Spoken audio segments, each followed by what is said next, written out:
Bonjour et bienvenue dans Lifestyle, le podcast qui parle avec vous de l'actualité du géant du net Microsoft. Aujourd'hui, c'est un épisode spécial destiné uniquement à Windows 11.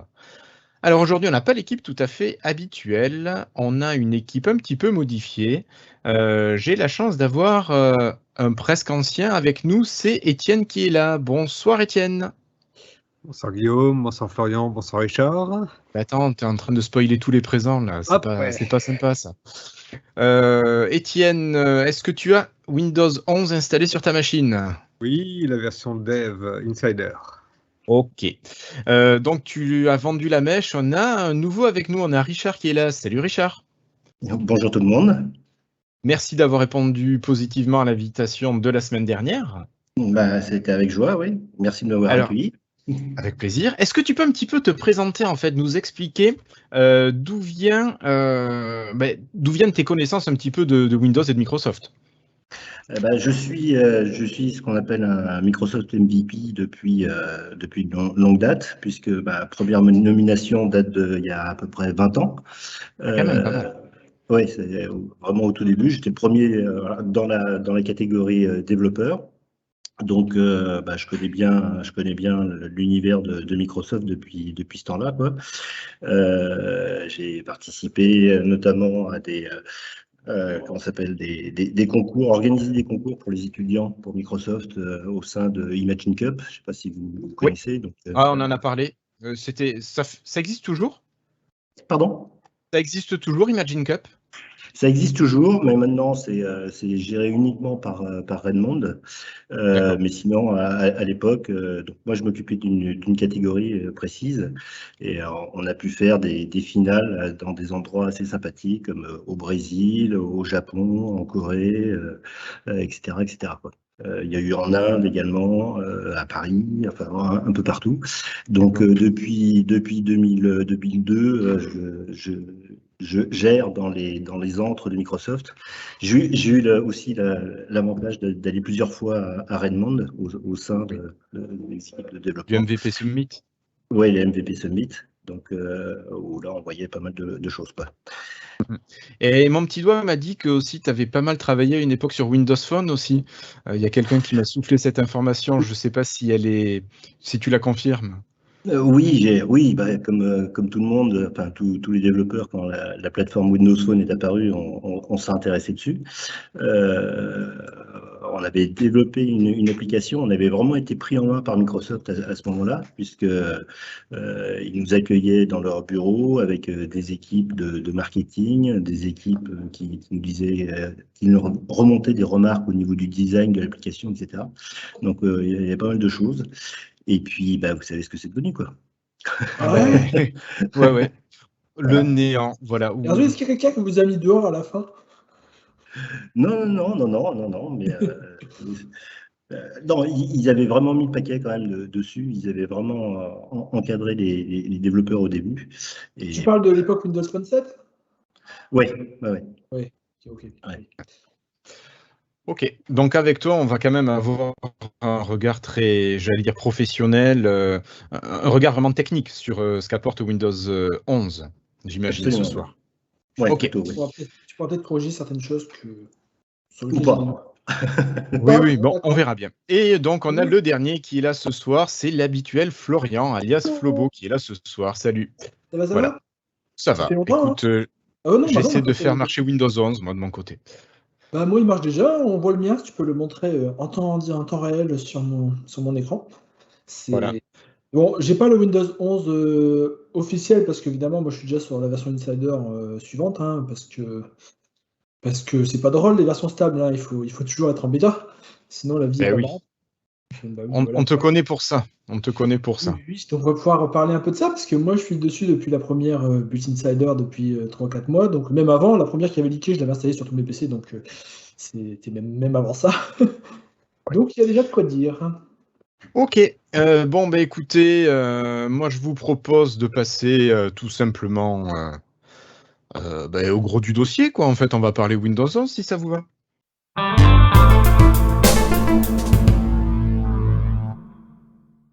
Alors, pour commencer, est-ce que soit Florian, soit Richard peut-être, vous pourriez nous parler un petit peu des origines de ce Windows 11, quels étaient les objectifs un petit peu de Microsoft, alors sans s'étaler trop non plus, mais d'essayer de rappeler un petit peu tout ça. Peut-être Florian? En fait, Windows 11, ça a commencé comme un projet qui n'était pas appelé Windows 11. À l'origine, il y avait la prochaine mise à jour de Windows 10, on n'avait pas eu depuis un bon moment. Et lorsque Panos Panay est arrivé et a pris le contrôle de la division Windows, il a décidé qu'il voulait vraiment rafraîchir toute l'UI du système, rendre ça bien plus moderne, remettre Windows en avant chez Microsoft. Et ils se sont dit que tant qu'à faire, plutôt que d'appeler ça Windows 10 version 20.09 ou version je ne sais pas quoi, bref, qui aurait été une énième version de Windows 10, même s'il y aurait eu beaucoup de nouveautés, ils se sont dit que c'était le moment de repartir à zéro, de remettre les compteurs à zéro et d'appeler ça Windows 11.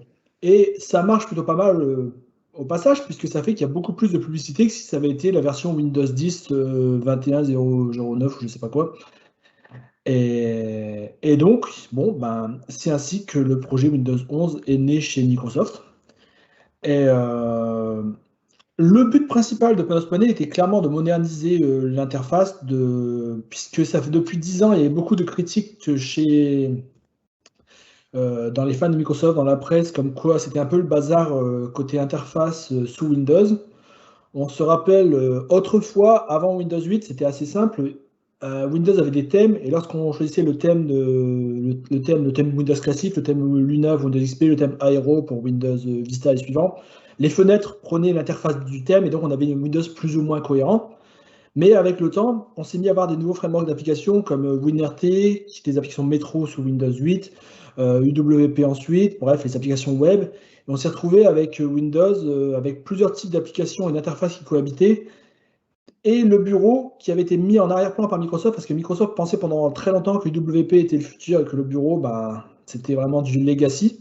De ce fait, ils avaient laissé le bureau sur le thème de facto de Windows 7 et il ne bougeait plus, ce qui faisait qu'on avait quand même un gap entre les applications à l'ancienne bureau et les applications UWP modernes. Les applications bureau étaient vraiment bloquées au niveau fonctionnalité et technologie au niveau de 2009, de l'époque Windows 7, alors que les applications modernes avaient bénéficié des fonctionnalités récentes. Et ça, ils ont décidé que c'était plus important. Maintenant, une application Windows, c'est une application Windows, quelle qu'elle soit la technologie avec laquelle elle a été développée. Que de toute façon, UWP, on a bien vu que ça n'a pas pris aussi bien que ce qu'ils espéraient, et que donc il fallait pouvoir aussi moderniser les applications bureau. Et c'est vraiment ce qu'ils ont fait avec plusieurs projets. Le projet Réunion, où ils ont voulu d'abord fusionner les API modernes et les anciennes API également. WinUI, où c'est vraiment une interface unifiée qui peut être à la fois utilisée sur les applications modernes UWP ou sur les applications de bureau. Et par exemple, là, je peux vous montrer rapidement un petit exemple sur mon écran, si Allez, vas-y. veut bien faire le petit truc. De quoi, tu veux que je le mette en plein écran? Oui, vas-y, mets ça en plein allez, écran. je te le mets en plein écran, vas-y. Mets l'écran, parfait. T'inquiète pas, c'est fait. Si on regarde là, le petit snipping tool, là, c'est une application UWP avec le thème WinUI, je crois 2. quelque chose, je ne sais plus lequel. Pen, c'est une application Win32 avec WinUI, l'interface WinUI dessus. Et au final, quand l'interface est globalement la même, avec la même cohérence de design, c'est vraiment vers ça que Panos Panay voulait aller. Quand on pense qu'il y a 10 ans, on était avec vraiment les applications WinRT en plein écran, et les applications bureau qui étaient complètement à côté. On a fait de grands pas, et là, on se retrouve pour la première fois avec un Windows vraiment, vraiment beaucoup plus cohérent. Et au passage, même pour les applications qui ne veulent pas être mises à jour, ils ont ajouté ils ont mis à jour le thème Windows par défaut pour que ce soit un peu moins violent. C'est-à-dire, par exemple, là, je prends une vieille fenêtre Turn Windows Feature on off qui n'a pas changé depuis Windows 95. Ouais.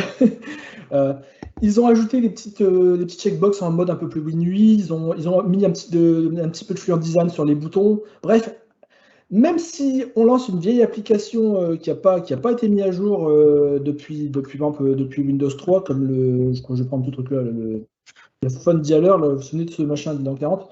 Même ça, il y a des petits effets fluent design quand on va sur les boutons. Bref, automatiquement, déjà, ça modernise un petit peu les vieilles applications. Ça leur met un petit effet fluent. Bon, évidemment, c'est pas magique, hein, ça va pas non plus les rendre super jolies, mais ça casse un petit peu la rupture qu'on avait entre toutes les UI dans Windows, et ça laisse la possibilité aux développeurs, s'ils veulent, de mettre à jour l'application pour la rendre vraiment moderne et adaptée aux interfaces actuelles, comme ce qu'ils ont fait avec Paint. Ce qu'ils ont fait avec Paint, là, tout le monde peut le faire avec WinUI si un développeur veut mettre à jour son application Legacy. Donc vraiment, écoute, maintenant, moi on je s'en propose fiche. à Richard de peut-être nous en dire quelques mots. Est-ce que parfait. Richard, justement, c'est quelque chose, toi en tant que professionnel du développement, est-ce que c'est quelque chose qui t'intéresse, ces changements? Oui, c'est passionnant, mais pour l'instant, on est vraiment au balbutiement et je pense que je veux pas dire les seuls utilisateurs de WinUI, c'est Microsoft, quoi. Bien sûr. Ouais. Donc pour l'instant, c'est vraiment le tout début. WinUI était en bêta, et je crois que on est en version 3 là maintenant, je ne sais plus, je crois que c'est Oui, c'est ça. la toute dernière version. Bon, il y a encore du boulot, il y a encore beaucoup de choses qui ne sont pas encore complètement intégrées, mais c'est vrai que de toute façon, à terme, on va tendre vers ça, quoi.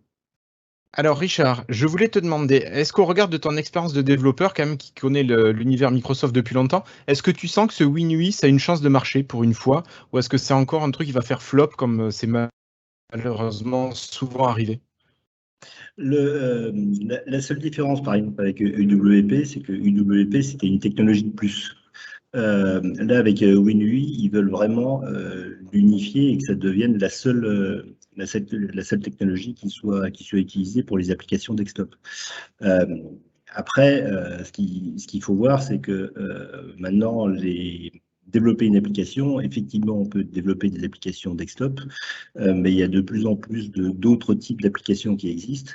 Je pense notamment aux applications PWA, où là, Oui. dans Windows 10 et maintenant dans Windows 11, on a une intégration qui est vraiment poussée et qui permet de faire des choses qui sont assez poussées et qui sont vraiment très impressionnante, quoi. On peut maintenant accéder aux fichiers système, on peut accéder au son, ce genre de choses, quoi. Donc, il y a maintenant la concurrence, j'allais dire, ça va être WinUI versus, à mon avis, les applications PWA. D'accord, Oui, donc on n'aurait plus que deux grands mondes qui s'affronteraient dans les formats d'application. alors je me trompe peut-être, hein, mais je pense que les applications PWA ont un fort avenir, quoi. Après ça, là-dessus, ils essayent un peu quand même d'amortir la différence, puisque dans Edge sur Windows 11, maintenant, il y a des petits paramètres pour utiliser, par exemple, les checkbox ou les scroll bars de WinUI dans les applications web. Ouais. Ils remplacent les scroll bars par défaut par les scroll bars type WinUI. Donc bon, c'est des trucs comme ça qui font un peu, bon, évidemment, ça fera pas magique, hein, mais ils tentent un petit peu quand même de rendre ça plus proche. Bon, ils font ce qu'ils D'accord. peuvent. Ouais, on a l'intégration aussi des jump lists. Tu sais, Oui, c'est vrai. quand on fait le clic droit sur l'icône de l'application dans la barre de tâches, qui fait apparaître un menu contextuel qui est plus riche, quoi. Et ça, qui est supporté par les applications PWA. Il y a aussi les share targets maintenant quand on fait Alors partager. là, on vous peut allez avoir peut-être un petit peu des loin trucs. au niveau détail pour certains de nos auditeurs, pardon. Mais par contre, Voilà, attention à pas perdre tout le monde, on n'est pas dans le DevApps. D'accord. Je pense qu'il va peut-être y avoir un épisode de DevApps sur Windows 11, Richard. Peut-être pas. Ok. Bon, alors je vous propose de repartir un petit peu sur notre Windows 11. Florian, je t'avais arrêté un petit peu avant ta conclusion d'introduction, et peut-être que Étienne voudrait parler d'une partie qui a été retirée de l'Explorer. Étienne, je crois que tu as un souci toujours avec ce qui a disparu de l'Explorer. tu veux dire la barre des tâches Ouais, voilà. Donc c'est Non, quand mais même une des différences entre Windows 10 et Windows 11. Je sais pas si ça a été réglé par une mise à jour récente de Windows 11 Dev, mais là pour l'instant ma barre des tâches est là, je suis content, je suis même surpris parce que jusqu'à hier j'étais encore en train de faire Task Manager, Restart, Kill, ça marchait pas, mais aujourd'hui ça marche, c'est magique. Alors Florian, peut-être tu peux expliquer un petit peu ce qui s'est passé, même si on en avait déjà parlé dans les précédents épisodes. Oui, en fait, c'est un peu tabula rasa la barre des tâches de Windows 11, hein. C'est-à-dire qu'on avait le menu de la barre des tâches je crois que c'était le même process qui datait de Windows 95, qui avait évolué doucement pour devenir celui de Windows 10.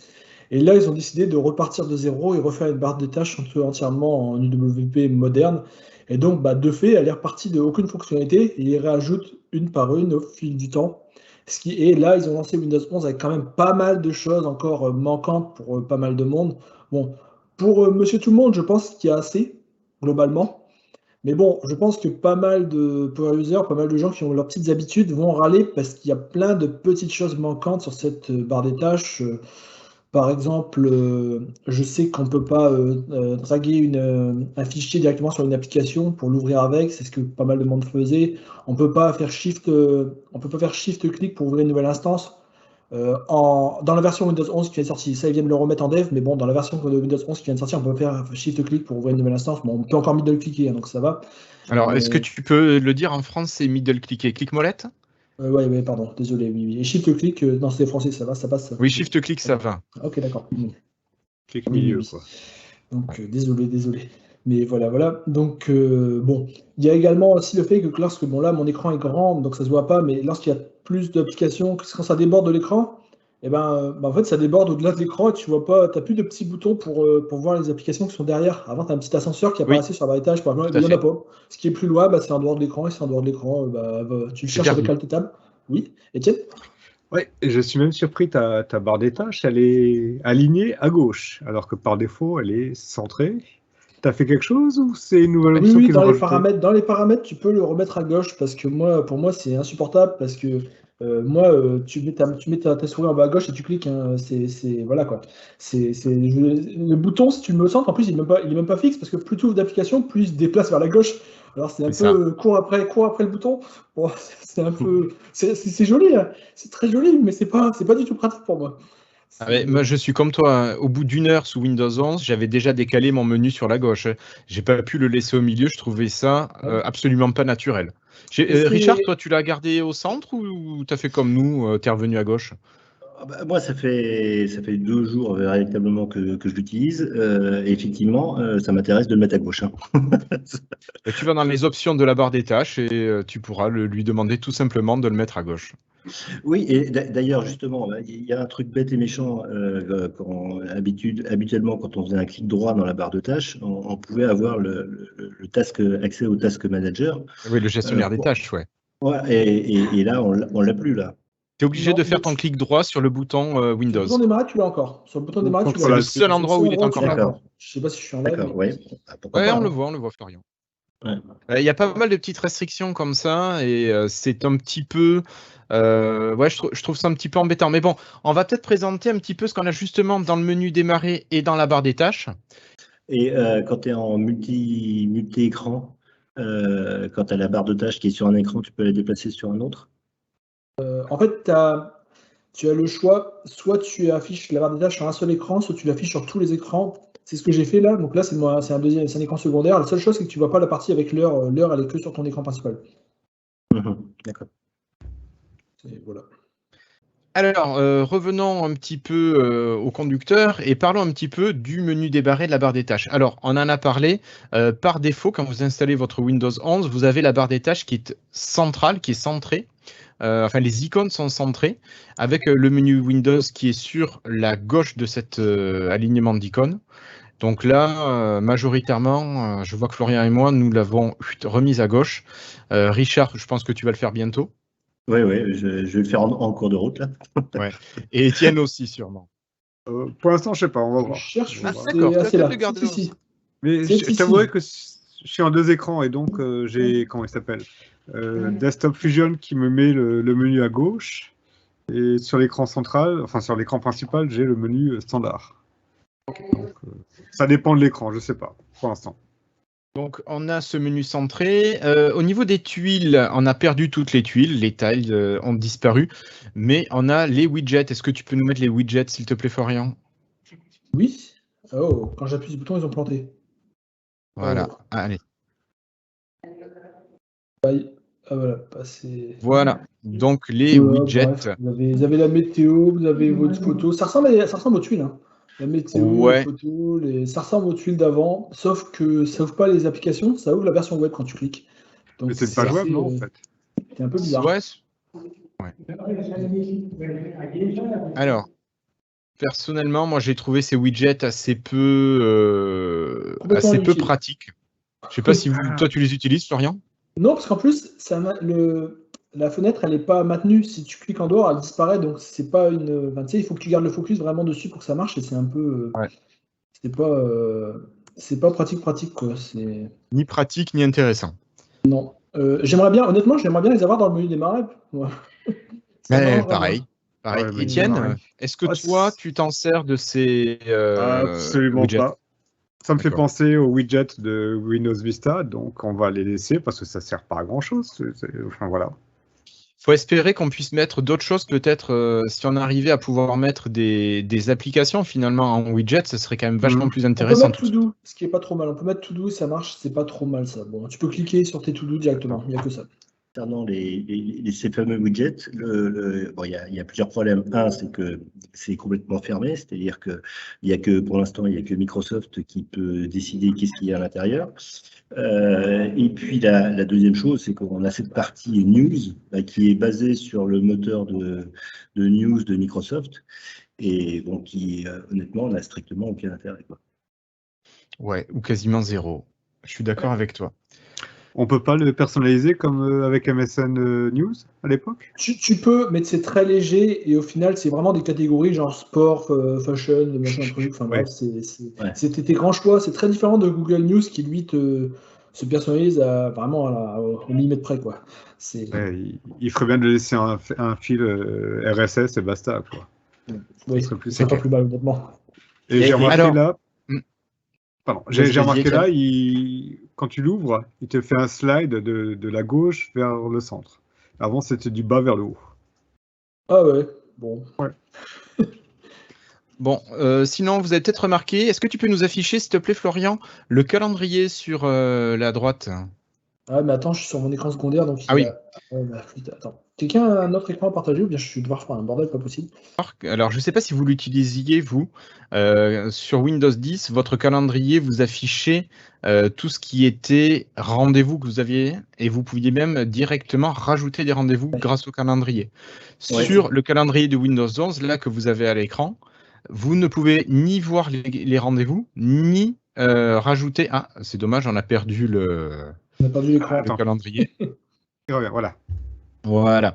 Donc là, on ne voit ni les rendez-vous, ni tu n'as la possibilité d'en rajouter. Je trouve ça vraiment dommage parce que autant je rajoutais pas de rendez-vous par le calendrier, mais j'aimais bien avoir une vue globale du mois sur les choses qui allaient arriver. Oui, Et totalement. ça, je trouve que c'est vraiment dommage. Oui, je crois Oui, que tu donc- pouvais cliquer dessus ou un truc comme ça, quoi. Et là, il n'y a rien. Il n'y a rien. Ça Ici, sert à il y a rien. Ouais, Bah, donc vous pouvez à quoi ça sert? Avoir le Ah. calendrier, comme tu auras un calendrier tout bête pour Non, savoir mais quel ça, jour ouais, était ça le sert absolument 16, rien par en exemple. l'état quasiment. Faut Voilà. avouer honnêtement que c'est pas. À savoir le Alors, jour, à quoi ça correspond, c'est tout. Est-ce qu'on peut imaginer que c'est un module qui n'est pas fini et qui va être terminé plus Oui, tard? il y a, Ouais. il y a Jen de Microsoft qui en a parlé sur Twitter, qui a dit que, enfin, ils prennent ça en compte. Bon, ils prennent ça en compte, ça veut tout dire, hein, mais bon, en tout cas, c'est possible que ça revienne. Et je pense que c'est même probable parce que soyons honnêtes, il a été lancé pas complètement fini le Windows 11. Hein. Oui, mais ça, on est d'accord. Ok, donc menu, voilà, le menu calendrier, c'est une déception. On continue avec le menu démarrer d'ailleurs. Enfin, moi, j'ai du mal à l'appeler menu démarrer parce que, Ouais. voilà, c'est ça. C'est Caché ça. derrière le menu. Ouh. Donc là, ce que vous voyez, c'est... Alors, est-ce que tu as choisi, Étienne, d'afficher les applications que tu utilises le plus souvent? Ben, j'aimerais bien, mais il veut Ça pas. marche pas. Il n'y a pas Ça marche pas d'option. du tout. Ça marche pas. Et D'accord. c'est un peu le truc aberrant, quoi. Il devrait Par contre, mettre si des trucs tu cliques sur All Apps là-bas, là en haut, là, maintenant, là, tu as Ouais. les plus souvent qui apparaissent en haut. Moi, j'aimerais bien. Moi, c'est ça que je voudrais avoir quand tu ouvres. C'est ces applications-là que je veux. Bah oui. Bah oui, c'est Bon, logique. je ne sais pas pourquoi ils l'ont caché. Et j'aimerais qu'il m'explique aussi pourquoi ils ont mis un bouton recherche, alors que tu fais la recherche quand tu cliques dessus automatiquement. Ça, soyons honnêtes, c'est de sous Windows 10, c'est depuis Windows 10 que c'est comme ça. Hein. Ça n'a pas changé. Hein. Ouais. Il y avait C'est des bases de ils Cortana, ont voulu je pense. séparer. Parce qu'à l'époque, ils avaient séparé le menu démarrer de la recherche qui était Cortana. Et il y a une sorte de reste de ça où la recherche, c'est Bing et le web. Et le menu démarrer, c'est à côté. Voilà. Et de toute façon, tu vois, si tu cliques sur le bouton search là, ça fait rien. Hein. Ça te renvoie. C'est une fausse fenêtre, hein, ça. Tu vois, elle te renvoie sur l'autre. C'est pas une vraie fenêtre. C'est une image qui ressemble à une fenêtre qui te renvoie sur la vraie recherche. C'est marrant. D'accord. Bon, donc ça, c'est quand même quelque chose qui n'est pas non plus hyper intéressant. Bah, soyons honnêtes, hein. Si on enlève le côté de la recherche dont j'ai vraiment besoin dans le menu démarrer, si on prend pas ça en compte, je trouve clairement que c'est le pire menu démarrer depuis Windows XP, hein. Je déteste ce menu, hein. Je le trouve pas pratique, chiant. Ouais. Et c'est tout en fait. Et voilà. Et moi, quand je m'en sers, je clique sur All Apps tout de suite parce que déjà, j'ai pas envie de. Si on pine plus de. Je sais pas si on voit sur mon. Tu peux remettre mon écran? Je vais vite sur Il un faut que truc. tu le repartages. Ah, ça a sauté? Voilà. Je croyais que ça. Ouais, Ah, quand tu. Oui. c'est pas Ça pratique coupe le ça. partage. C'est pas super bien fait. Voilà. Bon, voilà mon écran. Donc, tu vois, là, j'ai fait exprès. Si tu pines plus de trois lignes d'application, bah, tu sais, tu sautes sur une nouvelle page. Ouais. Je trouve ça tellement. Enfin, moi, je pourrais scroller un tout petit peu pour voir ma carte en dessous, pas sauter à la. Tu vois ce que je veux dire? Ouais. Je trouve pas ça naturel du tout comme façon de fonctionner. Mais Voilà. moi, je regarde vraiment les tiles et puis le menu démarrer. Enfin, moi, je sais que j'avais organisé mon menu démarrer avec les tiles où j'avais des Pareil, blocs moi aussi. selon ce que je voulais faire, quoi. J'avais un bloc jeu, un bloc musique, un bloc vidéo, un bloc photo, enfin différents trucs. Et c'était vraiment rangé selon mon organisation. Alors que là, j'ai l'impression que c'est un menu démarrer qui ne me correspondra jamais. Par exemple, tu vois, ce que j'aimerais, un truc qui pourrait l'améliorer, c'est s'ils mettaient au moins les icônes dans l'ordre des plus fréquemment utilisés, là. Oui, déjà. À la limite, Ouais. ça rendrait ça utile. Il y a un truc qui les règle automatiquement dans l'ordre, celle qui apparaîtrait automatiquement, c'est celle que tu utilises souvent. Déjà, ce serait moins pire. Bon, Déjà, mais tu bon, vois, Et une autre chose qui me frustre pas mal, c'est que. En fait, je trouve, bah ça c'est du Windows 11 en général, mais je trouve que avant tu cliquais là et ton bouton All Apps il était juste là directement, tu vois. Enfin non, ta liste d'applications. oui, Et, oui. euh, et maintenant, il est vraiment. Enfin, il faut viser quoi. Ce truc-là, tu sais, tu peux pas faire ça sans regarder. Tu vois ce que je veux dire? Il faut que tu vises Oui, bien oui. sur le bouton All Apps qui est en plein centre. Et ensuite, Et si tu tu nous en veux avais aller sur parlé une. déjà de ça. Ah oui, et ensuite, si tu veux aller sur une lettre, tu dois redescendre, cliquer sur une lettre. Je trouve la navigation à la souris pas du tout pratique en fait. Mais c'est un truc général sur Windows 11. Si on prend par exemple le- la nouvelle application Settings, bah, vous voyez le bouton, la flèche en haut à gauche, bah, si tu vas dans Oui. le coin en haut à gauche, bah, tu peux pas cliquer. Ouais, la Parce que flèche, elle n'est pas tout à le fait à bouton il est un gauche. petit peu décalé. En fait, j'ai l'impression que tout a été pensé pour la beauté esthétique plutôt que pour la praticité de l'OS. Et c'est un peu dommage de ne pas avoir fait les deux, mais bon, après, ils peuvent encore améliorer ça. Alors, là, on est quand même, Florian, pas mal sur des trucs négatifs. Je Oui, pense je qu'il y a quand sais. même d'autres choses à ce niveau-là qui sont plutôt pas trop mal. Par exemple, au niveau, quand tu as du multi-écran ou du multi-bureau, tu peux avoir des fonds d'écran séparés, tu peux renommer tes bureaux. C'est quand même pas Ça, c'est mal pour pratique. Ça, différencier c'est tout ça. pratique. Ça, je n'utilise pas du tout ça, mais je n'utilise Ça pas c'est du très tout ça, bien, ouais. mais tu peux renommer. Ah oui, tu peux renommer ici, d'accord. Oui, tu peux renommer, ouais, et tu sais si c'est ton bureau de travail, ton bureau divertissement, ou Bon. travail 1, travail 2. Après, j'ai Voilà, été très selon tes positif sur projets. lui tout à l'heure quand même. Laissons ça de côté. J'ai pas été négatif tout le long.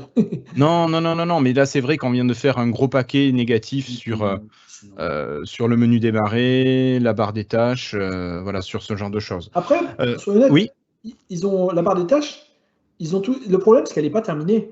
Le oui, fait de c'est la sûrement refaire ça. de façon moderne, c'est quand même pas une mauvaise chose parce qu'ils partent sur du code propre plutôt que se trimballer la barre des tâches qui évoluait depuis Windows 95. Au moins, Oui, ça la c'est rend plus sûr. future-proof. C'est, Ah oui. voilà. Mais est-ce que la barre de Si, oui, est-ce vas-y, que la Richard. barre de est-ce que la barre de tâches est une application qui est dans le Microsoft Store et qui sera mise à jour régulièrement ou pas?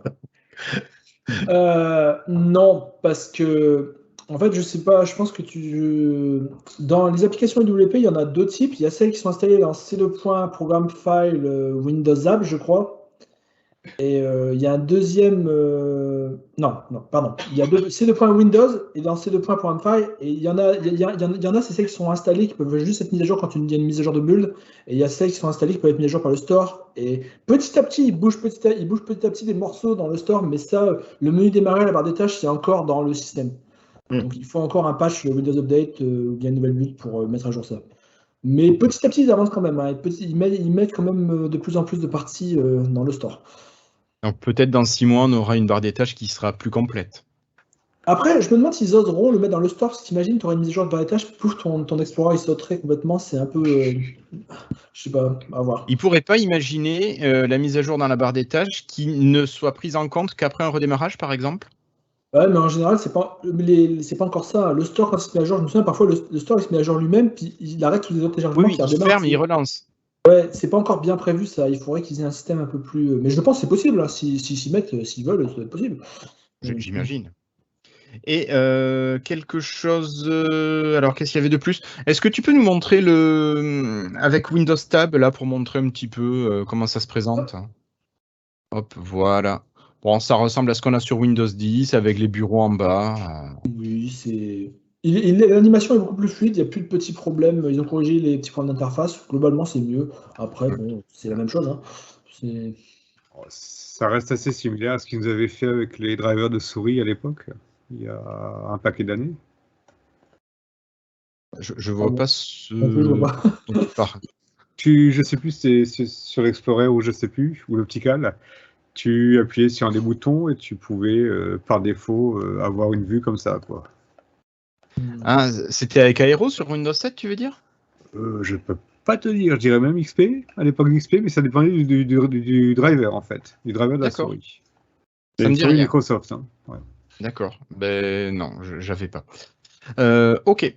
Est-ce que vous voulez rajouter quelque chose sur ce menu démarrer, cette barre des tâches, ou on passe au point suivant?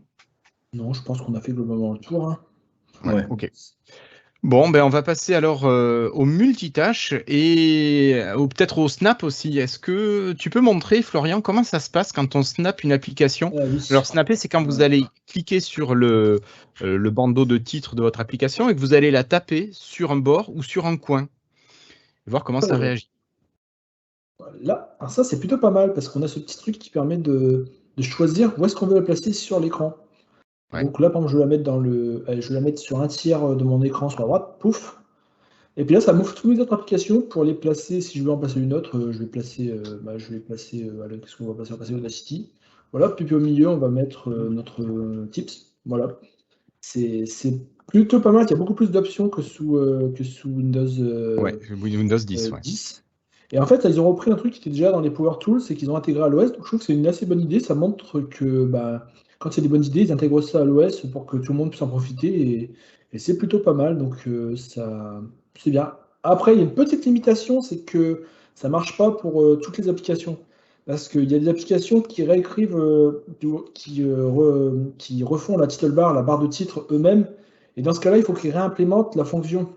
Elle est pas vu qu'ils n'utilisent plus la title bar par défaut, ça marche plus.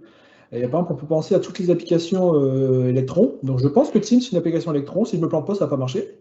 Si Ouais, je ne me plante pas, absolument. ça va pas marcher parce que Teams, c'est une application Electron. Donc il faudrait qu'ils réajoutent même le truc dans le code et ça fait un peu. Bon, là, c'est un peu dommage que Microsoft n'a pas fait dans sa propre application. Pour la sortie de Windows 11, ils auraient pu quand même se bouger un petit peu. Ouais, faire cet effort. Mais certains l'ont fait, hein. Si je prends Word, le Word de notre document, notre petit document, eux, ils l'ont intégré déjà, tu vois. Alors qu'ils utilisent une title bar customisée. Donc, D'accord. je pense que c'est une question de temps. Après, encore une fois, est-ce que les développeurs, je ne sais pas trop comment ça marche au niveau électron, est-ce que tous les développeurs ont besoin de le faire? Je ne sais pas trop. Honnêtement, peut-être que Richard sait plus que moi, j'en sais pas trop comment on peut ajouter comment on peut customiser ce bouton. Mais je ne sais pas Non, si chaque. c'est-à-dire que à partir du moment où tu as une fenêtre Windows, normalement tu utilises la fenêtre Windows qui impose son propre style. Alors maintenant, il y a deux styles. Il y a les styles d'applications, j'allais dire, traditionnelles comme le bloc-notes que tu as montré, ou alors il y a les applications qui ont des rubans comme Word, où là le titre de l'application est légèrement différent, puisque le ruban s'intègre à l'intérieur du titre de l'application. Mais tout ça, c'est des fenêtres qui sont natives Windows. Donc, c'est pour ça qu'on a ce menu qui apparaît. En revanche, pour les applications type, justement, Electron comme Teams ou comme Slack, où là, ils réécrivent complètement, enfin, ils utilisent une fenêtre Windows borderless et ils redessinent leur propre fenêtre titre. Et donc, là, tu ne peux pas bénéficier effectivement de ce menu qui, moi, je trouve, est vraiment, enfin, c'est un des gros plus de Windows 11. C'est clair. C'est clair. Voilà. Vous voulez rajouter quelque chose là-dessus ou on a fait le tour? pense qu'on a fait le tour. Ouais. Ok, bon, on va continuer. Alors peut-être avec les nouvelles applications qui sont apparues ou qui ont été modifiées dans Windows 11.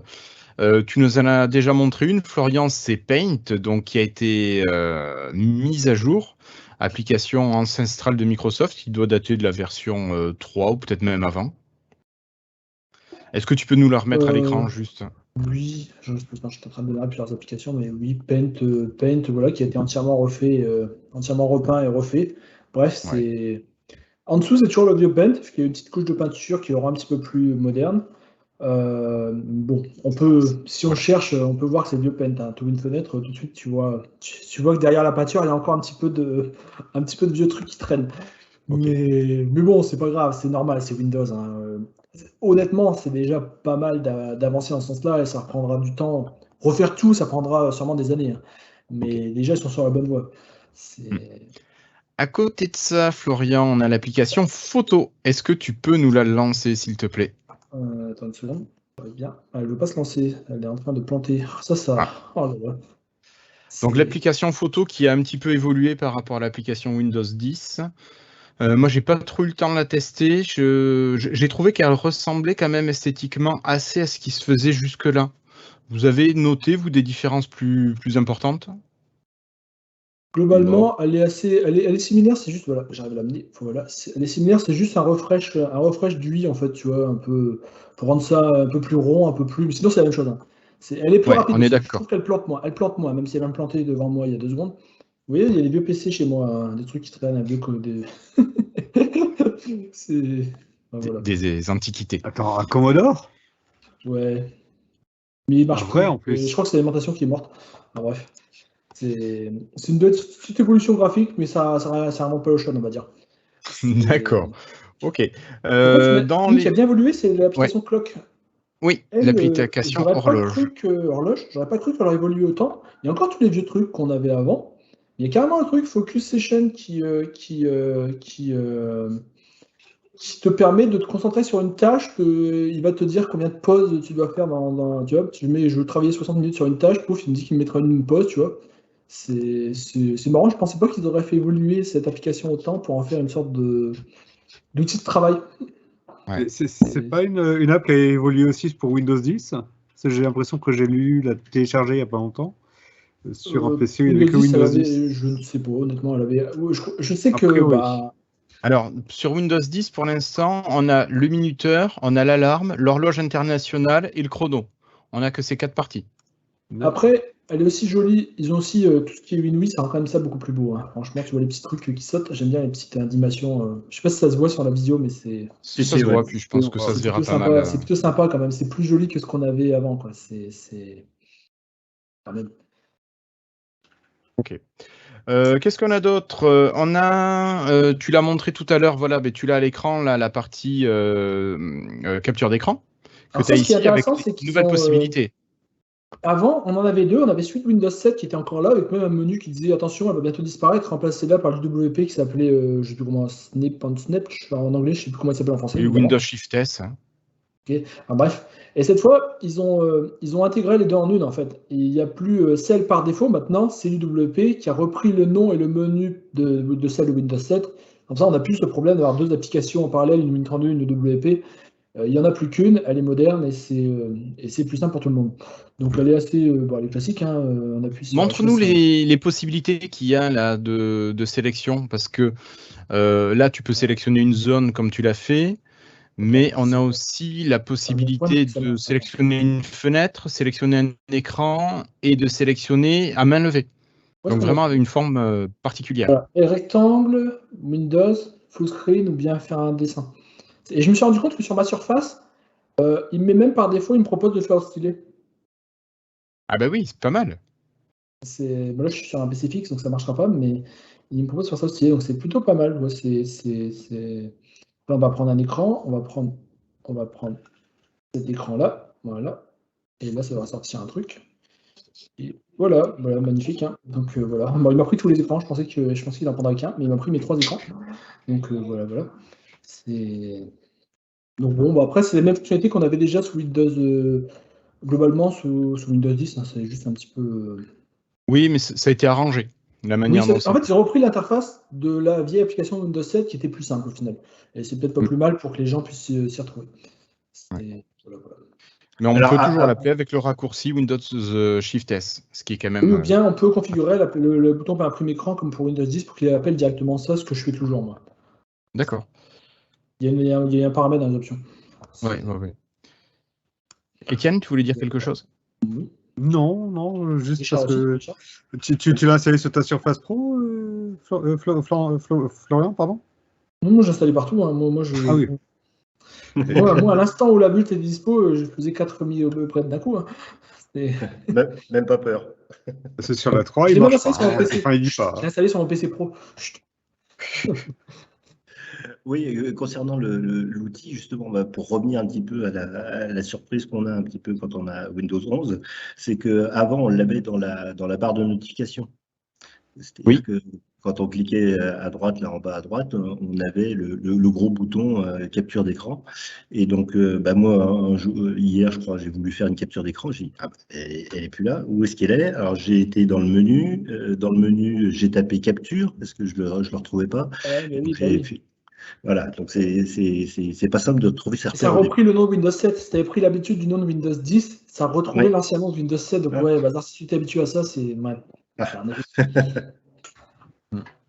Ok. Il y a un truc. Alors, au niveau des applications, il y en a d'autres, Florian, auxquelles tu penses ou c'est bon? Après, on a la petite application pour discuter, là, Teams, le Teams personnel. Ouais, le Teams personnel, on va sortir le Teams personnel un coup. Je vais te le mettre là-bas. C'est notre conversation, on n'a rien de top secret, donc c'est pas très grave. Donc, on a juste testé ça rapidement. Bon, Teams personnel, c'est la même chose que Teams Pro globalement. Sauf qu'ils ont refait l'application qui était en Electron avec du WebView, donc ça utilise le Edge intégré à l'OS et ça va quand même bien plus vite. Bon, après, tu sens quand même que c'est pas encore tout à fait fini. Il y a des notifications qui se perdent, il y a souvent l'application plante, tu dois fermer, rouvrir. Au-delà de ça, par exemple, il y a aussi, elle n'est pas encore intégrée à la liste de contacts lorsque tu te mets en ne pas déranger. Par exemple, je mets Guillaume en ne pas déranger, en personne autorisée. Si tu me parles sur Skype, ça passera. Si tu me parles sur Teams, ça passera pas. C'est pas encore intégré au système. Donc c'est pas fini encore une fois. Bon, malheureusement, ils ont lancé ça un petit peu à la sauvage. Un petit peu vite. Voilà. Et également, j'ai envie de dire que c'est un peu le bazar. Est-ce que c'est assez confus puisque ce Teams-là, le Teams intégré à Windows 11, le Teams en WebView, donc le petit bouton Teams là qui est là, donc c'est celui-là dont on est en train de regarder, il fonctionne qu'avec les comptes Microsoft personnels, donc c'est Teams personnel, qui est différent du Teams professionnel qu'on est en train d'utiliser, qui est à côté, l'autre icône là qui est là, celui qu'on est en train d'utiliser pour l'appel. Et vous voyez la différence entre les deux icônes, le personnel il est là, c'est le T blanc, et le pro c'est le T violet. Donc, c'est pas clair. J'ai vu pas mal de monde qui comprend rien à pourquoi ils essaient de se loguer sur un compte pro avec le Teams personnel. Ils comprennent pas pourquoi ça a refusé. Et je trouve que dans le genre beau bazar, pas confus, très confus de Microsoft, c'est pas mal. Ils nous ont habitués à ce genre de choses, malheureusement. À terme, ils ont dit que les deux fusionneront une seule application, mais en attendant, c'est pas clair. Et au-delà de ça, alors qu'on pensait tous que Skype était mort et enterré, et non, il en reste. non. Ça bouge encore. Ils ont relancé Skype et ils ont fait une nouvelle interface avec lui de Windows 11 aussi. Voici le nouveau Skype magique avec un petit bouton Win, style. Et on ne sait pas trop pourquoi. Pourquoi on a ça qui. Qu'est-ce qu'ils font en fait? Quelle est la logique? Est-ce qu'il y a quelqu'un est-ce qu'il y a un pilote dans l'avion? Est-ce qu'ils mettent à jour Skype, font deux versions de Teams en parallèle? Je veux dire, je comprends bien que les gens ont du mal à suivre la stratégie de Microsoft. Déjà, est-ce que monsieur tout le monde va utiliser Teams déjà pour parler à sa famille ou je sais pas quoi? J'ai des doutes. Mais si en plus il garde Skype à côté, alors que pas mal de fonctionnalités sont encore Skype only, par exemple tout ce qui est appel téléphonique, numéro Skype, ça c'est pas encore dans Teams, c'est dans Skype. Ça reste encore un beau bazar, on va dire. Je sais pas ce que vous en pensez, mais je pense qu'on est encore, on n'est pas encore là, quoi. Ouais, mais ça fait longtemps qu'on a ce souci d'applications qui sont pas clairement choisies par Microsoft. Il y a GroupMe aussi qui a été mis à jour il y a pas longtemps, non? GroupMe, c'est appartenait à Skype. Donc Microsoft l'a récupéré lors du rachat de Skype. C'est encore, on ne sait pas trop ce qu'ils font avec. Apparemment, c'est très utilisé encore en Inde, donc ils le gardent pour ces pays-là. Mais voilà. Il y a quelqu'un qui a été, je crois qu'il y a quelqu'un qui a été recruté il n'y a pas longtemps pour prendre en charge tout ce bazar et peut-être faire quelque chose d'un petit peu plus cohérent avec ça. Ok. En attendant, j'aime l'idée d'avoir un chat intégré directement à Windows qu'on a avec Teams, mais honnêtement, je suis pas sûr que les gens vont se servir de Teams, hein. Mais surtout que c'est peut-être pas évident. Enfin, même le nom Teams, je veux dire, si tu parles à ta grand-mère, c'est pas vraiment une team. Enfin, je sais pas, c'est un peu. Voilà, SK2, tu fais une team. Bah non, mais je trouve ça bizarre Enfin, je sais pas. Je sais pas trop ce qu'ils essayent de faire. Et en plus, le fait que Skype ressort avec une nouvelle version adaptée à Windows 11 aussi, alors qu'il l'intègre plus dans l'OS, qu'est-ce qu'ils essayent de faire? On ne sait pas. Quelle est la cohérence? C'est- Je ne sais pas. Bon, allez, on va laisser Teams et son mode famille de côté. Et on a oublié une grosse application finalement. Tout à l'heure, on en a parlé. C'est Ah oui, l'Explorer. le store. Bah, Ah non. alors, non, je pensais d'abord à l'Explorer qui a été mis à jour et qui est loin, effectivement. Tu en as parlé la semaine dernière. Tu râlais après lui. Je l'ai trouvé lent aussi et pas pratique, hein. Tu peux nous le mettre, s'il te plaît, qu'on voit la Oui, petite j'arrive. différence? J'arrive, voilà. Bon. Voilà, ça passe. Ouais, ça passe. Alors honnêtement, c'est pas, c'est encore une fois, c'est pas le, c'est un petit, c'est un refresh du thème, hein, mais c'est toujours le même Explorer derrière en dessous, hein. C'est du, c'est juste un thème qui ressemble un peu plus, qui fait un peu plus Windows 11 quoi. Mais globalement, c'est le même Explorer, hein. C'est pas. Ouais.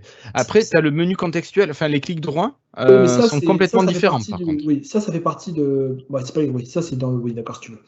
Oui, ils ont refait tous les menus clic droit.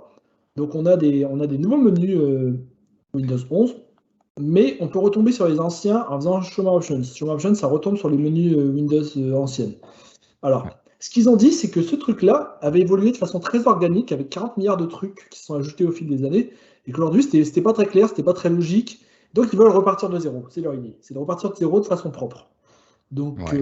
le problème, c'est que tous ces petits trucs, ces extensions qui se faisaient dans le clic droit, et ben ça, il faut que tous les développeurs d'applications fassent une mise à jour pour s'intégrer au nouveau menu de Windows 11. Ça ne marchera pas par défaut.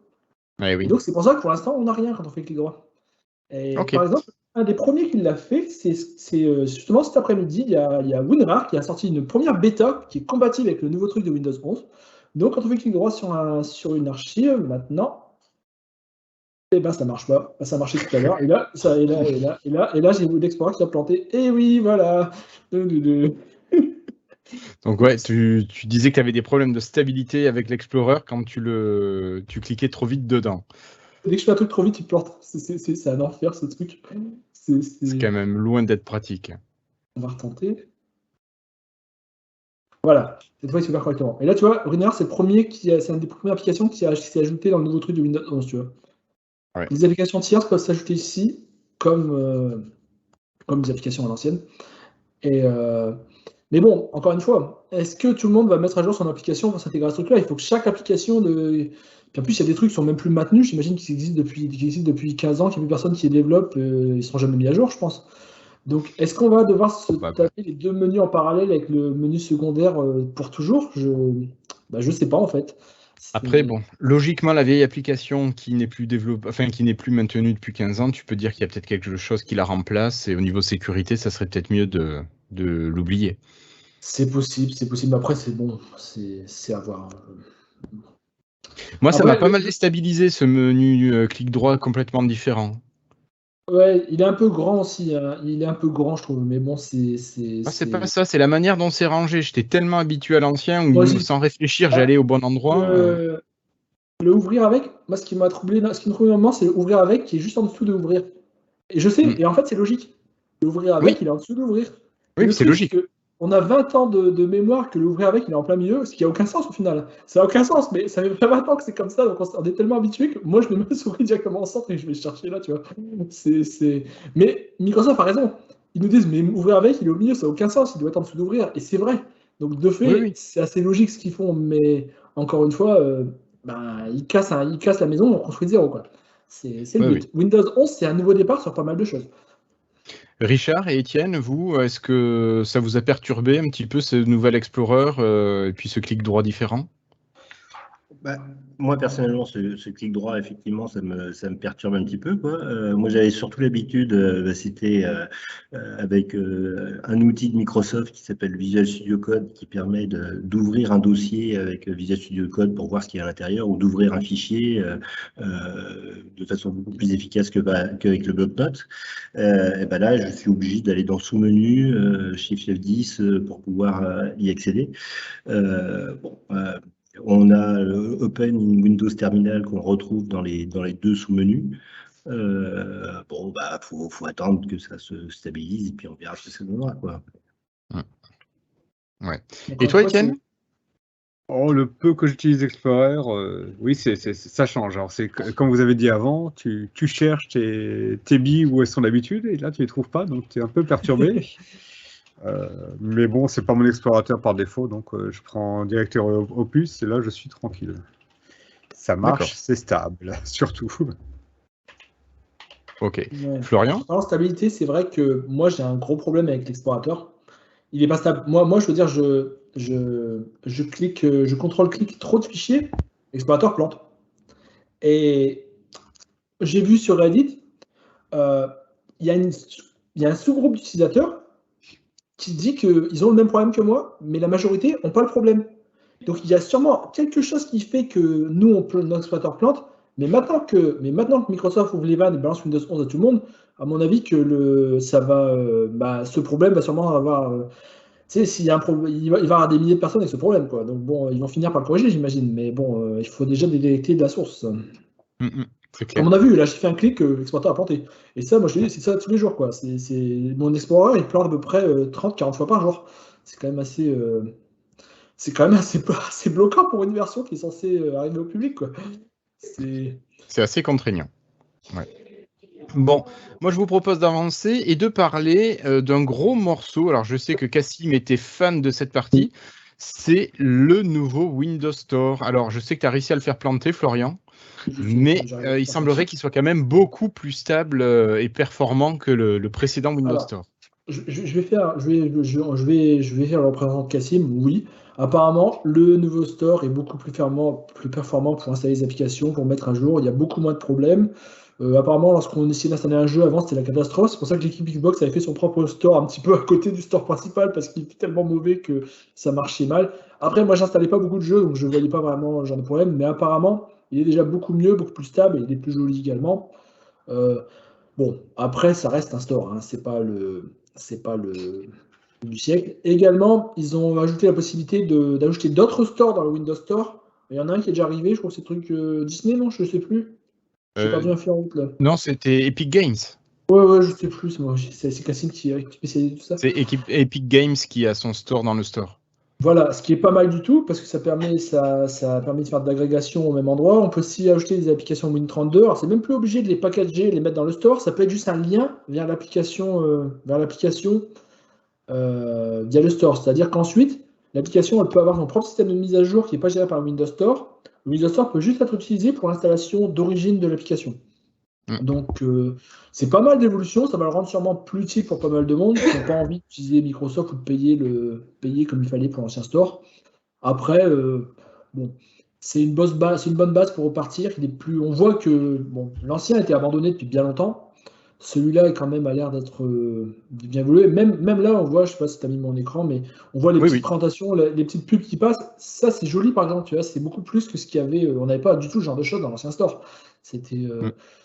On voit qu'il y a quelqu'un derrière qui a travaillé dessus, qui a cherché un peu à améliorer le truc. Bon, moi, à le rendre intéressant pour attirer le client. Truc qui me perturbe aussi. Je trouve encore une fois pour moi, c'est joli, mais c'est moins pratique pour certaines choses. Par exemple, le petit bouton de ton compte là. Tu cliques un tout petit peu dessus, tu peux pas cliquer. Il faut que tu cliques pile au centre du truc. Ça, c'est le genre de truc, ça m'énerve. Ils ont mis ça partout, il faut viser maintenant. J'ai l'impression que Windows 11, c'est un peu un jeu de fléchettes. Il faut viser bien sur les boutons qui sont un peu au milieu maintenant. C'est le genre de truc que j'aime pas trop, mais bon, après, c'est pas très grave. Et la recherche, elle est beaucoup plus efficace ou pas? Est-ce qu'on trouve de la merde quand on cherche T'as une idée de ce qu'on peut trouver de la merde? Word, allez, on va voir. Allez. Ouais, je pense que Word, tu vas tomber sur le vrai. Oui, c'est déjà pas mal. Parce qu'avant, il y a 40 milliards de guides, de faux guides. Bon, ils sont encore là, Word Search Plus. Apparemment, en dessous, il y a encore pas mal de merde. Hein, mais Mais tu trouves sur le premier en vrai. Alors, on va tester autre chose. Allez, Microsoft Teams. Allez, Teams. Ouais, mais ouais. Ah bah Teams, c'était mort. Hein. Ça, c'est un problème. Il devrait quand même avoir quelque chose. Parce que Je sais même pas quand en même... premier. Mais il n'est pas, je crois. Il n'est pas sur le store. Vu que c'est une application WebView, il Electron. n'est pas sur le store. Bah oui. Mais si tu trouves Slack, tu cherches Teams. Au moins, ils sont. On voit que Microsoft ne met pas trop en avant, ne fait pas de. Prosélytisme. Voilà, faut existe. Il balade Slack. Voilà. Tu peux aller Slack, il n'y a pas de problème. Tu cherches Teams, t'envoies sur Slack. C'est pas mal. Bon, le même problème qu'on avait déjà sur l'ancien store, ce qui cache pour moi la dernière date de mise à jour, ça, ils ont toujours fait ça parce que c'était une façon de cacher un petit peu qu'il n'y ait pas beaucoup d'applications modernes sur le store. Ça, j'aimerais bien qu'ils le remettent. Bon, qu'ils jouent un petit peu honnête, quoi, qui ne nous affichent pas des applications de 2012 qui traînent au fond du store. Bon. C'est clair. Mais globalement, bon, une bonne chose, une bonne évolution, une bonne base pour repartir. Maintenant, il faut qu'ils évoluent là-dessus. Hein, Ok. je pense qu'on a fait le tour. Je pense que Cassim aurait plein de choses à dire, vu que je ne suis pas spécialiste du store. Ouais, non, mais bon, moi, pour l'avoir essayé, enfin, oui, il fonctionne mieux. Alors, j'ai pas installé de jeu, là, vu que j'ai mon Windows 11 que sur la SP3. Mais les mises à jour, après, si, il y a un truc que j'aimais bien, c'est que sur le store, sur Windows 10, tu avais à côté de ton icône, ça s'allumait quand tu avais des mises à jour à faire d'applications. Et là, tu pouvais aller directement dans ta bibliothèque d'applications et sur les mises à jour d'applications. Là, tu es obligé de passer par ta bibliothèque, c'est pas aussi Oui, évident. non, je suis d'accord. Tu es obligé de passer, tu es obligé de chercher. Je trouve que lui, je m'y perds un petit peu encore, moi aussi. C'est vrai. Oui. Voilà. Bon, c'est pas méchant, ça fait un clic pas de très plus. grave. Ouais. Non, mais voilà. Après, s'il marche bien pour les jeux, c'est vrai que moi j'avais eu peu, mais j'ai eu le souci 2-3 fois sur des jeux à 90 gigas quand t'as pas la fibre, que t'es obligé de retélécharger tout le jeu, t'es un peu les boules. Ouais, ça doit être méchant, ça, c'est vrai. Voilà. Je pense que celui qui a la fibre, qui télécharge ça en 2 minutes, bon, il s'en fout. Toi, quand t'as passé 5-6 heures et que t'as bouffé la connexion de tout le monde. 99% souffle. Quelque chose, une erreur est arrivée. Non, ou sinon, il a pas repéré que ça avait planté, mais qu'il y a un fichier qui fout la zone et tu peux pas lancer ton jeu. Voilà, c'est ça. Allez, on va laisser le store et puis là, je crois qu'on va te laisser la main. Florian, on va passer sur quelque chose d'un petit peu plus geek. Alors, je pense que Richard doit l'utiliser aussi. C'est le terminal et peut-être le sous-système Linux. Oui, alors assez rapidement, je suis pas sûr que ça intéresse beaucoup de monde, mais avec Windows 11, le terminal, le Windows Terminal peut être mis comme application, comme console par défaut. C'est-à-dire qu'avant, le terminal, c'était une nouvelle console, mais si tu tapais CMD, tu tombais sur ton vieux, ce qu'on appelait console OS, qui était le vieux terminal qu'on avait depuis Windows NT, je pense, depuis bien longtemps. Maintenant, tu peux régler ça dans les options du Windows Terminal pour que tu mettes par défaut, si tu veux, console OS, le vieux truc, ou le nouveau Windows Terminal. Et c'est-à-dire que maintenant, si je tape CMD, bah, ça m'ouvre elle est ouverte sur notre écran, elle est là, mais ça m'ouvre directement une fenêtre de Windows Terminal. Donc on peut directement utiliser ce terminal comme... on peut ne plus voir du tout la vieille interface. Le vieux CMD, il disparaît. Enfin, plus du tout. Je vais mettre un petit bémol là-dessus. Ils n'ont pas fini ça. Ils ont un problème. C'est que si tu lances une application terminal en administrateur, ils ne peuvent pas lancer via le terminal. Ça passe encore par le vieux CMD. Et ils ont dit que c'est une limitation pour l'instant. Ils sont encore en train de travailler dessus. Donc bon, c'est pas très grave. Mais bon, ça fait un petit peu... c'est un petit peu pas fini encore une fois, malheureusement. C'est les petits reproches que j'ai encore une fois un peu partout. Mais je pense que c'est le genre de petit problème qui va toucher quand même très peu de gens. Oui, non, mais le problème, c'est que ça, c'est un exemple. C'est partout comme ça, en fait. La barre des tâches, tout est à peu près fini, mais pas totalement. Bon, après, on a le système Linux qui a bien évolué et qui maintenant supporte les applications, les applications graphiques. Alors, attends, je sais pas, j'ai un truc à installer parce que je pense à QL. J'espère que je l'ai dans la dépouille. Désolé, j'aurais dû préparer à l'avance. J'installe juste un petit utilitaire que j'utilise beaucoup qui permet de cropper des PDF. Donc, c'est un utilitaire Linux. Donc là, je l'ai installé. J'ai lancé mon système Linux. J'ai installé l'application avec un petit apt install, le classique pour ceux qui ont l'habitude des distributions Debian et associés. Et donc, je lance mon... Là, c'est on va voir le bug du live, je le sens trop. Je lance l'application graphique. Et je sens trop que ça va... Ah, c'est quoi ça? C'est quoi ça? Même si c'est plus sur Devox, c'est l'effet Bonaldi. Ah, c'est bon, il s'est ouvert. Voilà. Tiens, Et donc, bah, tu vois, ça, c'est une application graphique Linux. Bon, évidemment, elle n'a pas le Windows du tout. Hein. Oui, mais ça, on s'en fout. Elle a les coins arrondis quand même. Pardon? Elle a les coins arrondis quand même. C'est vrai, mais je crois que c'est parce que dans les dernières versions de GNOME, je crois qu'ils ont les coins arrondis aussi, je crois, actuellement. Je crois que ça vient de là, en fait. Ouais, c'est probable, ouais. Je crois. Enfin, bref, si je fais ouvrir, vous voyez que je vois le monde comme un monde Linux, mais je vois quand même mes dossiers classiques, donc je peux faire ce que je veux, il n'y a pas de problème, je peux tirer mon application Linux sous Windows, donc c'est quand même assez puissant. Alors en arrière-plan, pour ceux qui s'intéressent, on va parler trop en détail, mais il y a une sorte de il y a une sorte de serveur remote desktop virtuel qui tourne sous le Linux virtualisé. Et en fait, ça, c'est une fenêtre remote desktop qui, depuis Windows, qui plonge sur l'ordinateur virtuel. Mais ça se fait de façon transparente, ça ne se voit pas en fait. En réalité, là, il a fait une remote desktop vers le Linux, la machine virtuelle Linux, mais ça s'est fait tellement de façon transparente que ça ne se sent pas du tout en fait. Et donc, c'est même très fluide au final. Donc, c'est bon. Après, ça n'a même pas planté. Non, c'est plutôt pas mal. Donc bon, je trouve ça. Honnêtement, ça peut être. C'est assez pratique. Même au-delà des devs, je pense que ça pourrait servir à des gens. Bon, après, c'est peut-être encore trop command line pour ligne de commande pour le commun des mortels. Mais je pense que avoir accès à tous les petits outils Linux, Unix, ça peut être quand même un grand avantage sur Windows, quoi. D'accord. Est-ce que c'est quelque chose que tu utilises, toi, Richard, ce sous-système? Le sous-système Linux, moi non, puisque quand je fais du développement sous Linux, ça part tout de suite sous Azure. Je le fais pas en local. En revanche, il y a un point que je voulais souligner, c'est que le terminal, le Windows Terminal là, c'est un projet open source. Et donc, il y a beaucoup de gens qui participent au développement de cette application et on retrouve comme ça tout un tas de nouvelles applications au sein de Windows qui vont être intégrées au sein de Windows et qui sont en open source et donc où tout le monde peut y participer. Je pense que ça, c'est un point qui est quand même assez important à souligner. Il y a le bloc-notes, je crois, qui est passé en open source aussi. Bon, la calculette aussi, je pense. Oui, la calculette. Ouais, bon, c'est des petits projets, des petits essais, quoi, mais c'est assez intéressant de voir ce move de la part de Microsoft. Bon, alors dans ce qui nous reste, on a fait l'essentiel. Il me semble les bugs, finalement, on en a parlé quand on a présenté les différentes parties. Est-ce que, ouais, on va peut-être faire un bilan finalement de nos premiers essais pour certains ou les essais plus longs.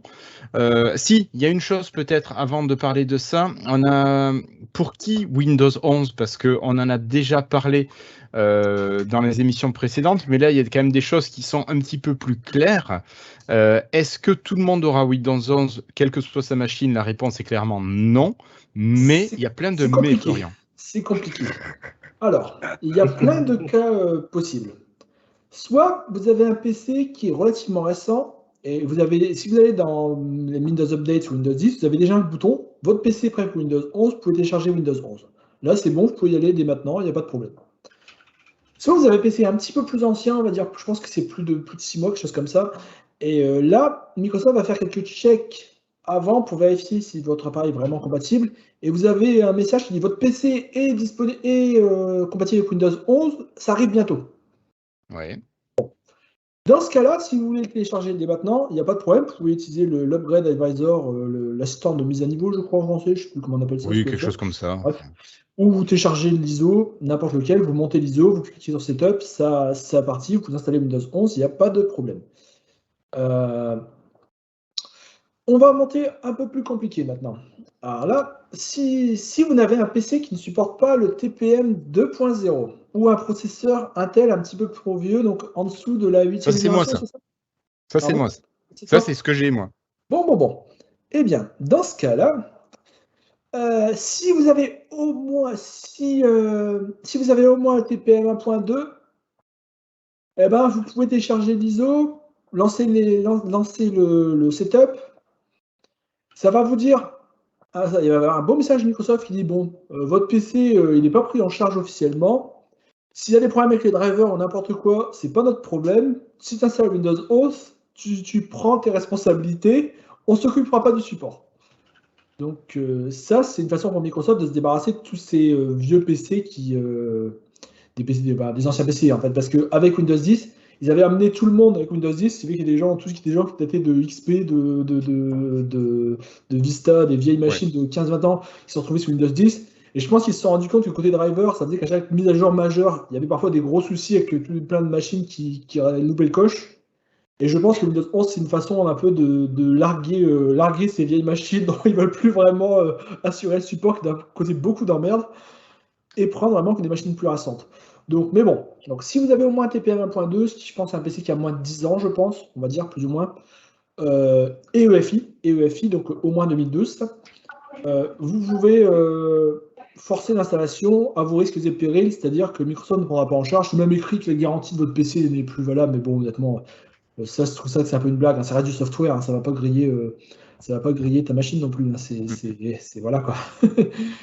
Bon, je pense qu'ils font ça pour faire peur. Ils veulent pas que Monsieur Tout le Monde l'installe en fait. Ils veulent que ils veulent que ce soit seulement les gens qui sauront gérer leurs problèmes qui aillent installer ça.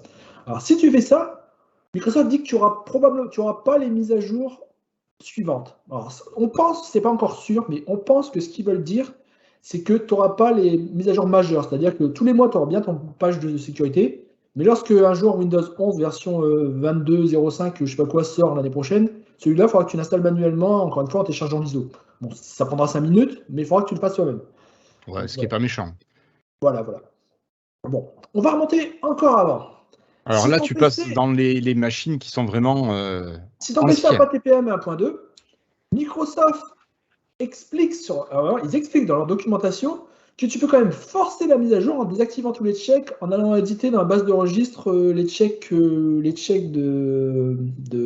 TPM. Et ça, tu peux le faire.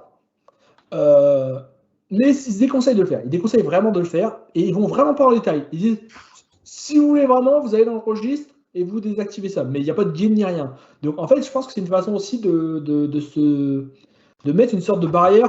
Déjà, t'écrire registre sans expliquer rien du tout, bah déjà ça limite les personnes qui vont pouvoir le faire. Tu vois, y a plein de monde qui n'oseront jamais aller dans leur registre pour aller modifier un truc pour forcer l'install.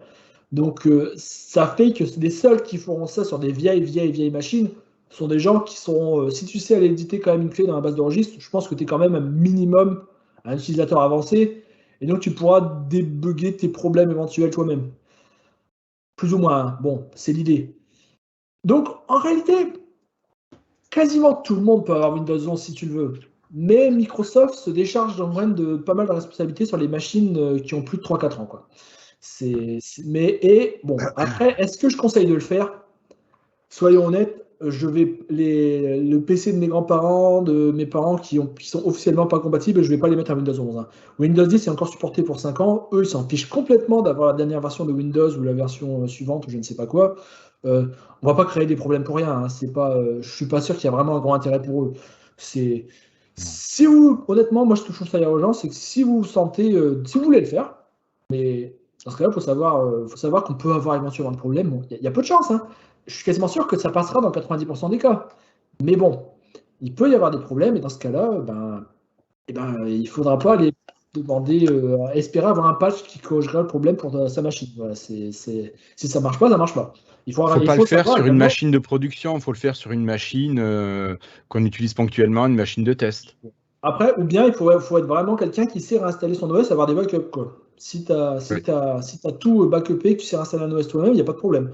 Mais voilà, il faut pas cliquer. Si vous ne savez pas installer Windows tout seul, allez pas cliquer sur Setup et oui, je m'en fiche, et vous retrouvez après une situation assez catastrophique. Quoi. C'est ce qu'on a vu très souvent sur les forums. Hein. Soyons honnêtes, ça se voit très très souvent. Comment je fais pour venir en arrière?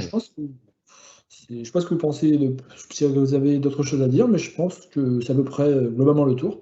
Ouais, mais moi je voulais vous demander vos premiers avis sur Windows 11. Donc je propose à Étienne de commencer à nous donner ses avis sur Windows 11. Alors, je suis un insider quand il veut bien depuis le début qu'ils ont lancé sur mon gros PC. Il n'y a pas, à part le problème de Taskbar, il n'y a pas eu de problème particulier. Est-ce que je conseille? Honnêtement, ça ne va pas changer la face du monde. Hein. Ça reste un Windows qui marche. Windows 10 marche encore. Est-ce que c'est justifié d'appeler ça Windows 11? Ouais. L'interface graphique est un peu différente et le menu de démarrer, mais autrement. Bah, si tu compares entre Vista et 7, c'était à peu près le même genre de différence Oui, finalement. c'est ça. Donc c'est pas choquant. 2000XP, pareil aussi. Hein. Mais bon, ça change pas grand-chose. Hein. On est encore sous 10. La Surface Pro est sur 10. Le PC des enfants est sur 10. On va pas les faire passer s'il n'y a pas besoin. Il n'y a pas d'urgence. Ouais. Ok. Florian, toi, à ton avis? Oui. Toi, de toute Bah, façon, moi, je dès qu'il y a un trouve, truc qui sort, tu essayes. non, Donc, on en a parlé. Honnêtement, c'est un beau tabula rasa sur pas mal de choses. Et c'est une bonne chose dans le sens où ils sont en train de revoir beaucoup de choses niveau UI, niveau interface, même niveau application QuickUI, niveau évolution de WSL, tout ça. Bref, une bonne base sur énormément de choses, mais c'est pas fini. C'est pas fini.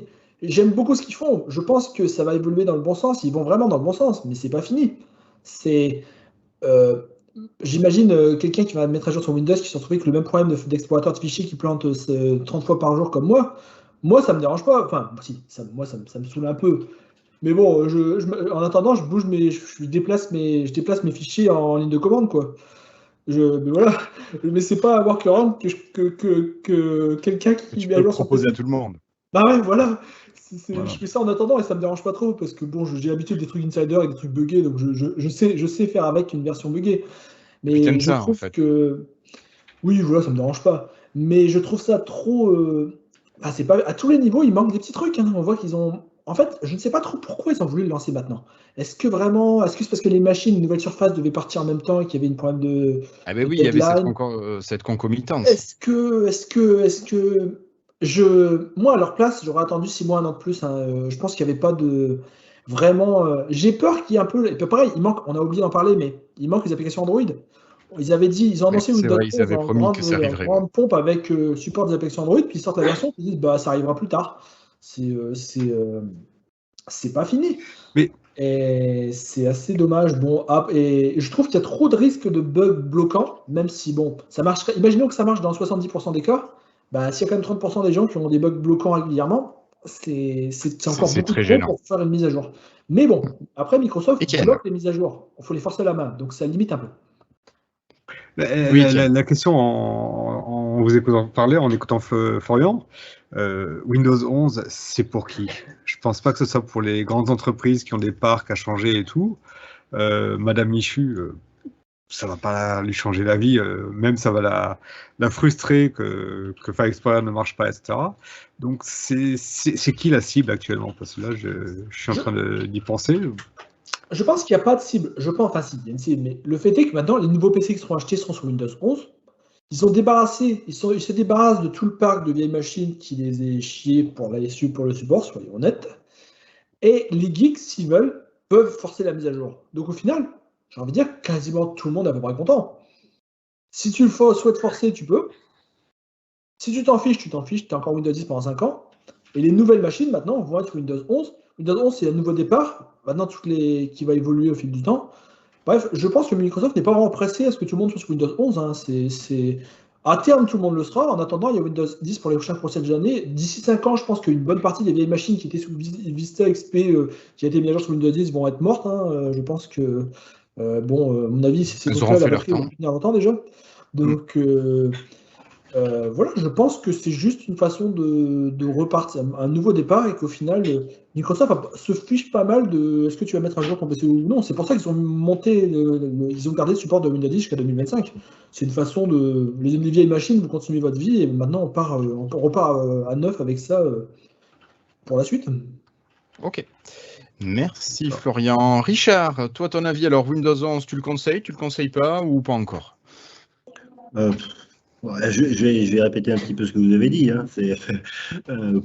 J'allais dire pourquoi pas. Moi, je l'ai mis à jour parce que c'est plus à titre comme Florian, à titre de curiosité. Et puis, effectivement, j'aime bien avoir la toute dernière version, voir comment ça se passe, etc. Maintenant, effectivement, pour Madame Michu, moi, quand j'ai écouté les explications de Florian tout à l'heure pour savoir si le PC peut passer de Windows 10 à Windows 11, j'ai rien compris. Hein. Honnêtement, et je pense que Florian doit être la seule personne au monde qui sait exactement comment ça se passe, parce que c'est complètement incompréhensible, quoi. Donc, bon, c'est. Ouais. Donc voilà, bon, pourquoi pas. De toute façon, effectivement, à terme, on va être forcé d'y passer, quoi.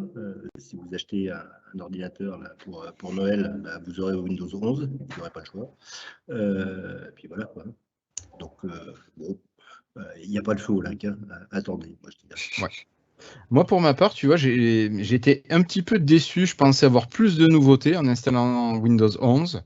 Et mais finalement, j'ai un petit goût d'inachevé. Ce menu démarrer qui est complètement, enfin pour moi, qui n'est pas utilisable en l'état, ça me frustre. L'Explorer, bah, ça m'embête pour l'instant, ça me change trop. Même s'il y a des choses qui sont plus cohérentes, comme tu parlais d'ouvrir et ouvrir avec, c'est normal qu'ils soient l'un en dessous de l'autre. Il y a plein de petites choses en fait qui me plaisent pas encore, donc je suis content de ne l'avoir installé que sur ma Surface, qui est une machine maintenant de test. Alors je vois au boulot, les machines qu'on a sont des machines assez récentes, qui ont des processeurs qui sont des i5 de 10e ou 11e génération, donc on peut y passer, et je sais pas si j'ai envie de passer ma machine du boulot officiellement en Windows 11.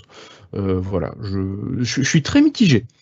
Donc peut-être attendre la prochaine version dans 6 mois qui apportera peut-être plus de finition et une meilleure expérience utilisateur. Et peut-être même avant, parce que Microsoft a dit qu'ils allaient changer un peu la façon de fonctionner pour les mises à jour et ils allaient essayer de ramener des nouveautés des Build Insider via des mises à jour cumulatives sur la version actuelle, plutôt que d'attendre un an pour la prochaine version. Ils ont dit qu'ils vont essayer de fonctionner un peu plus comme ça. Je ne sais pas trop comment ils vont faire ça, mais c'est l'idée. D'accord. Bon, on verra bien. Ce serait pas trop mal. Oui. Richard ? Oui, je ne sais pas si vous en avez déjà parlé, mais je crois que j'ai lu quelque part qu'il y a AMD qui dit pour l'instant attendez avant d'installer sur les Ryzen. Oui, tout à fait. Il y a 2 bugs en fait. Il y a un bug qui est lié à Windows qui devrait être résolu prochainement, et AMD a un bug sur ses processeurs, mais bon, qui peut être résolu de manière logicielle, et il devrait sortir un patch d'ici à la fin du mois d'octobre normalement. Oui, donc tu as bien fait de le rappeler, Richard. AMD conseille d'attendre la sortie de ces 2 patchs pour que les utilisateurs de matériel Ryzen n'aient pas de problème. Ouais. Voilà. Bon, sinon, si vous avez de l'Intel, ça passe. Ça tourne ici avec un Ryzen, hein. Ouais. Mais tous les utilisateurs sont pas forcément embêtés. Mais je crois que c'est... alors, c'est quoi? C'est des surconsommations de ressources. Je crois que tu as des pertes de performance qui vont jusqu'à 30%, quelque chose comme ça. Après, on n'en a pas parlé, mais niveau performance, moi, je sens la perte. Oui, alors moi, c'est la Surface. Elle n'a jamais autant soufflé que sur Windows 11. Et même sur mon PC de bureau, j'ai un PC de bureau quand même assez récent que j'ai monté il y a 2 ans. Bon, c'est pas un PC de la mort non plus, mais genre par exemple, quand j'appuie sur le bouton le petit bouton pour afficher le bureau, oui, sur en bas à droite de la barre des tâches, oui, ça rame. J'ai un coup de rame quand j'appuie là maintenant.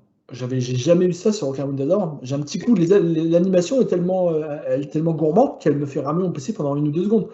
C'est plein de petits trucs comme ça. Et tu vois quand même que c'est monté en.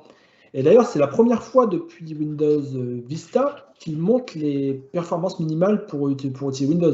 Donc c'est pas pour rien. On a quand même fait un petit saut de ce côté-là. C'est ouais. Bon. Après peut-être qu'il faudra avoir le choix d'avoir moins d'animation. C'était Vista qui proposait 2 modes. Tu pouvais avoir un mode moins gourmand aussi. Tu peux toujours désactiver. D'accord. Ok. Bon, mais voilà. Je crois qu'on a fait le tour de ce Windows 11. Donc, on est quand même assez mitigé globalement. Hein. Moi, je dirais un bon départ, mais il faut attendre que ça. Ils ne sont pas arrivés. Ouais. C'est pas une sortie, quoi. Une bonne mise en bouche. Ok. Bon, on va rester là-dessus. Donc, Windows 11, bonne mise en bouche pour le mois d'octobre 2021. Allez, écoutez, merci Étienne d'avoir été là. Merci à vous. Écoute, tout le plaisir était pour nous. Merci également à Richard pour ta première avec nous. Merci à vous. Et puis, merci Florian d'avoir été là. Je vous dis rendez-vous normalement dans 15 jours pour l'épisode 213, si je me trompe pas dans les numéros. Et puis, portez-vous bien. N'oubliez pas que vous pouvez partager la sortie de cet épisode sur Twitter, Facebook, YouTube, voilà, partout, quoi. Et puis, laissez des commentaires pour savoir ce que vous en avez pensé et peut-être dites-nous ce que vous avez pensé de Windows 11, tout simplement, si vous l'avez installé. Allez, ciao tout le monde. Merci de nous avoir suivis. Au revoir. Ciao.